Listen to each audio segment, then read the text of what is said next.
ভীষণ ভীষণ সুন্দর এই পুজো মণ্ডপটি তৈরি হয়েছে চক্কিশোরে। দেখবার মতো একটি পুজো মণ্ডপ। দেখুন কত কারুকার্য এখানে, কত সুন্দরভাবে পুজো মণ্ডপটিকে সাজানো হয়েছে বিচিত্র কায়দায়। অপূর্ব সুন্দর একটি পুজো মণ্ডপ চক্কিশোরে।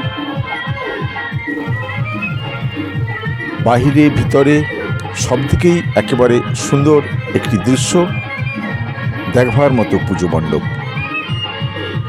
আর সেই সঙ্গে প্রতিমা, অপূর্ব সুন্দর প্রতিমা এই পুজো মণ্ডপে দেখা যাচ্ছে। খুব সুন্দর কারুকার্য, ভিতরে চতুর্দিকে ফুল, অপূর্ব সুন্দর, ভীষণ সুন্দর একটি পুজো মণ্ডপ চক্কিশোরে। দেখুন কি অপূর্ব সুন্দর মায়ের মূর্তি এখানে।